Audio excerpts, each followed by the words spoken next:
All right. So we'll call this council meeting of October 28th to order.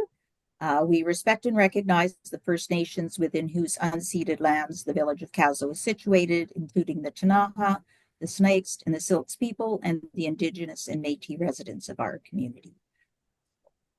Order at 6:01. Can I have a motion to adopt the agenda as presented for the October 28th? Moved by Councillor Bird, seconded by Councillor Brown. Any discussion? All those in favor?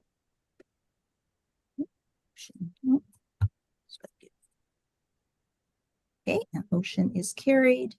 And then adoption of the minutes of the October 14th meeting. If there are no errors or omissions, the recommendation is that the minutes of the October 14th, 2025 regular council meeting be adopted as presented. Moved by Councillor Brown, seconded by Councillor Leithwood. Any discussion? All those in favor? Okay. Motion is carried. And we have no delegations this evening, so we'll move into information reports. So I've provided my written report. Are there any questions from council regarding my report or staff? All right, so then we'll move on to the CAO's report. We have CAO Baker. Thank you, Mayor Hewitt. So just a few items to report on tonight. One is, as I'm sure you're aware, there's a large trailer parked on 4th Street, and Village has received some feedback of people being concerned about how it might be encroaching on the road and other safety concerns. So staff have chatted with the RCMP, and they have their own processes that they're going through. The Village has looked at its bylaws and have issued a letter to the owner of the trailer to let them know they're in violation of certain bylaws and have been requested to remove their trailer. So we'll continue to apply pressure and do what we can to ensure compliance with our bylaws, recognizing that our resources are fairly limited as far as actual enforcement. But the RCMP is on top of it.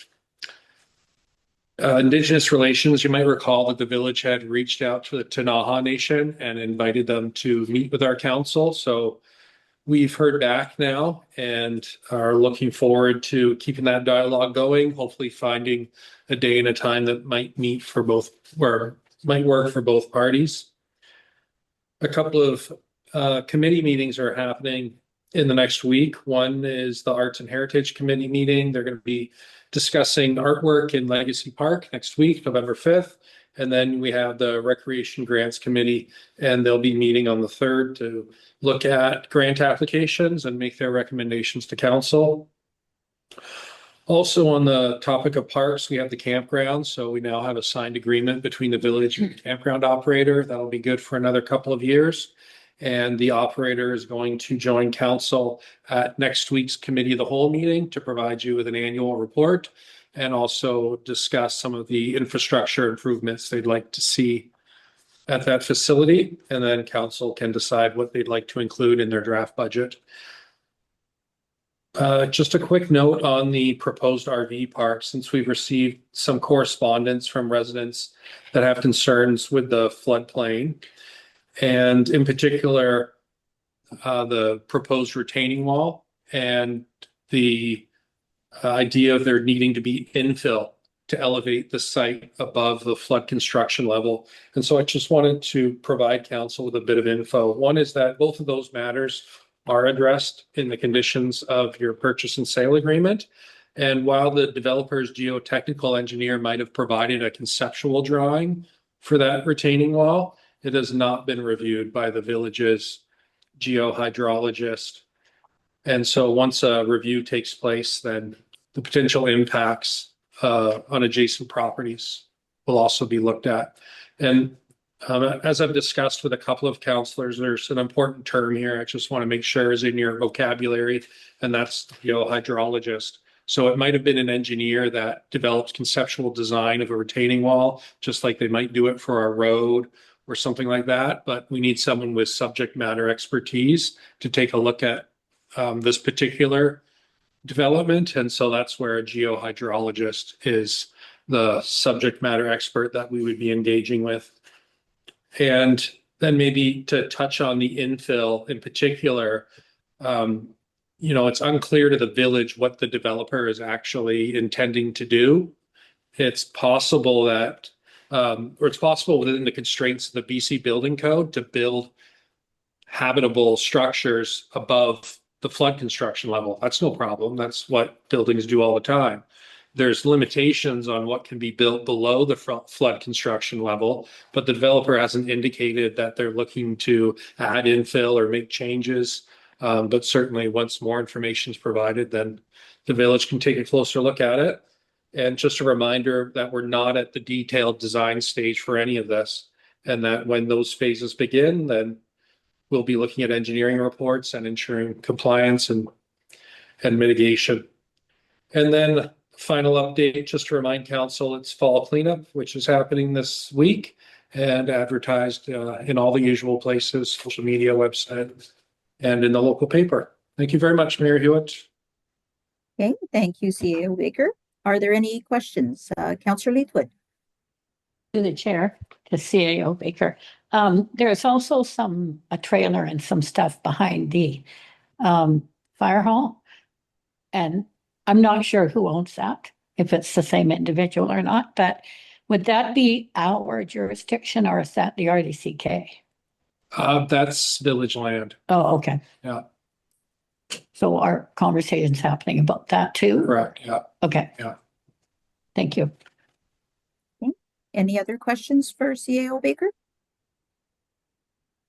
Okay. Thank you.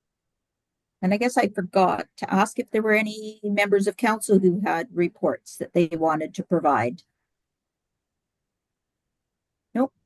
All right. No committee meetings to report on. So we've got our correspondence for information. I did. Are there any that council feels, well, I guess going under the old bylaw, the old procedure, there's still the ability to pull them if you feel that there's any action that you want to take on any of them. Otherwise, they're received for information.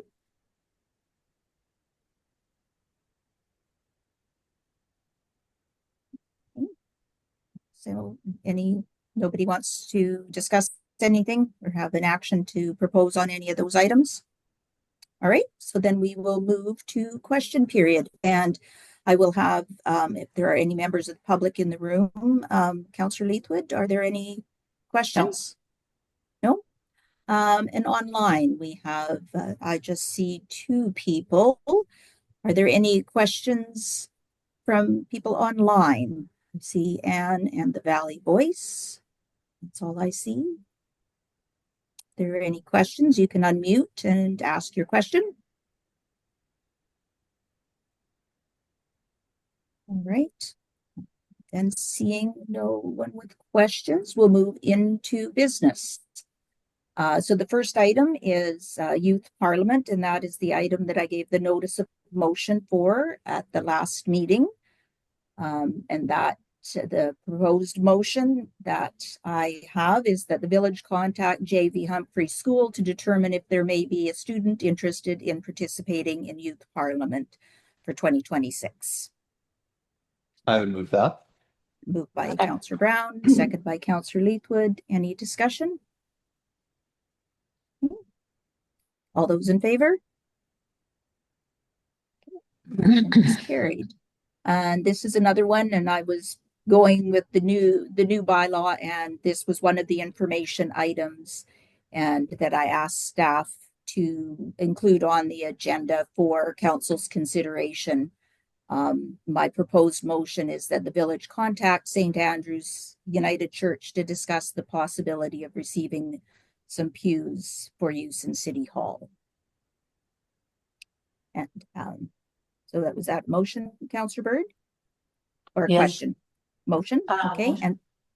And seconded by, was that Councillor Brown? Yeah. Any discussion or questions? I think it's great. All right, so all those in favor? That motion is carried. Next item is the CBT Reach grant opportunity. So there's thorough report there, and if you could pay attention, special attention to the CAO's remarks regarding that. But the recommendation is that council approves applying for the Columbia Basin Trust Recreational Enhancements and Accessibility for Children program for improvements to Vimy Park Playground, and authorizes the CAO to sign the funding agreement if the funding is approved. I'd make By that. Councillor Brown, seconded by Councillor Bird. Questions? Questions? Comments? Okay. All those in favor? Okay. Motion is carried. Next item is the 2026 council meeting schedule. Thank you for putting that together ahead of time. So the recommendation is that the 2026 schedule of meetings be approved as presented. Moved by Councillor Leithwood, seconded by Councillor Lang. Discussion? All those in favor? That motion is carried. And council appointments. Recommendation is that the council appointments be approved as presented, unless there's anyone who would like to change any of the appointments. So you're maybe appointed to something that you are no longer able to attend the meetings, or wish to put your name forward for another committee. Otherwise, the recommendation is that it be approved as presented. Moved by Councillor Brown, seconded by Councillor Leithwood. Any discussion? Okay, all those in favor? Motion is carried. And 7.6, holiday hours and staff gratuities. There's two recommendations: that the village office close at noon on Wednesday, December 24th, 2025, and reopen at 10 a.m. on noon, January 5th, 2026. Moved by Councillor Brown, seconded by Councillor Bird. Any discussion? All those in favor? Motion is carried. And that holiday gratuities in the amount of $100 in chamber bucks, if available, be provided to each village staff member. Moved by Councillor Lang, seconded by Councillor Leithwood. Any discussion? All those in favor? Motion is carried. And then permissive tax exemption bylaw. Recommendation is that the permissive tax exemption bylaw 1325/2025 be adopted. Moved by Councillor Leithwood, seconded by Councillor Lang. All those in favor? Motion is carried. And then fees and charges.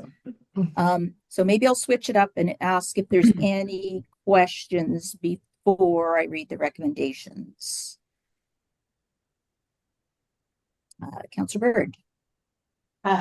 Through the chair, there's things that I've noticed in here that could be clarified. For instance, street closures says $30. $30 for how long? Other entries say per day or per season. And if we're talking $30 per day, I think that needs to be added. There's another one, patio license of occupation. There's no time period, just the fee mentioned. I think that means a season, but I also think that if you're talking about either a license of occupation for how long should be indicated. How long this is good for? Is it good forever? Because presumably, without any definition at all, that's one interpretation. The same goes for the hangar lease. Again, there's no time period. Temporary use permit, of all things, temporary could mean anything to anybody, but it's not specified. So those are ones that I think need a time period indicated to go along with the fee. Right? Um, So, the other thing. well, maybe I'll let staff respond to those before we go on to the rest of your list. What are your thoughts No, on that? yeah, don't mind. Yeah. Thank you, Mayor Hewitt. Staff totally agree. There's what we're doing is as we come across issues operationally that we need to address through the bylaw, we bring them forward to council. And we just haven't stumbled across an operational issue that we needed to come back to council for on the items that Councillor Bird has brought forward. But we agree with you completely that there needs to be further clarity on all of these other items that are in this bylaw, the fees and charges bylaw. And so if council might recall on your strategic priorities, review the fees and charges bylaws there, as well as all of your, yeah, we'll leave it at that. And so if you bear with us, we're hoping to get to all of these things before an issue occurs. Just limited resources and can't deal with them all at once. Is that fair? Okay. Yeah.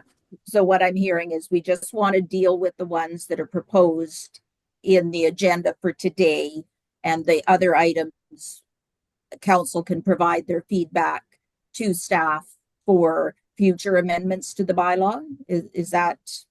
Would that be a correct assumption? Thank you, Mayor Hewitt. If that works for council, yeah, please feel free to let us know. Staff have made notes about the ones that Councillor Bird has raised. And if others come up, please feel free to let staff know. Through the Councillor chair. Bird? Yep, go ahead. So are you suggesting that, when time permits, you will make those adjustments and then it'll come back to us? Is that the idea? Through the chair, correct. Okay. Were there some other items that you had, Councillor Bird? Yes, through the chair, I noticed, I'm looking at the commercial water fees. And there just seems to be something for which I cannot understand a rationale for, but maybe there is a rationale for. Short-term rentals, it's a flat fee for up to 4 bedrooms at $550. And if you have a motel, it starts with 1 unit for $386 and subsequent ones extra. And I don't understand what the rationale for treating the two differently, why it's, maybe there's a rationale and but it doesn't seem to be consistent. Whereas if you look at the sewer rates, there is a consistency between all of the different, the 3 different hotel, motel, short-term rental. The charges are like equivalent across the board, and yet for the water fees, they are not. So I don't understand. So I think that's something that needs to be looked at. What's the rationale for assuming a short-term rental's going to start with 4 bedrooms, where the assumption is that a motel starts with 1? Anyway, I think it needs to be thought about. Yeah, and I think these bylaws were in place before either of our current staff that are in the room were on staff. So definitely something that we can discuss and propose changes to, because those are good points. That why is one getting preferential treatment over the other, or whether it was considering a partial year, but we don't know what they would be doing as far as rental. They could rent a room, the short-term rental, for an entire year. So they should be applied the same way, but it's definitely something that we could discuss for future amendments. That's it. And did you have anything else? No. All right. So then the recommendation is that the fees and charges amendment bylaw 1327/2025 be introduced and read a first, second, and third time. Moved by Councillor Lang, seconded by Councillor Leithwood. Any further discussion? All those in favor? Okay, Motion is carried. And then we've got a staff report on the Canada Summer Jobs summer student. So the recommendation is that the Village of Kaslo applies to the 2026 Canada Summer Jobs Program. And with the understanding that if we aren't successful, that we would still like to employ a staff member, because that if we do the advertising and we aren't successful in getting the funding, but we've hired someone, there could be cost implications. But I think that the student was very valuable for an assistant for Public Works for last year. So that's what the comment that I will make about that. So the recommendation is that we apply. Moved by Councillor Brown, second by Councillor Bird. Any discussion? All those in favor? Okay, that motion is carried. So that brings us to the end of our regular meeting. So the recommendation is that the October 28th, 2025 regular council meeting be closed to the public pursuant to community charter provisions, Section 91C, labor relations and other employee relations, and that persons other than council members and municipal officers be excluded from the meeting. Moved by Councillor Brown, seconded by Councillor Lang. All those in favor? Motion is carried. So we are recessed at 6:22. So Mayor Hewitt and Councillor Lang, if I could ask you to leave the meeting, I'll shut it off and then we can return so that we end the recording and everything. All right.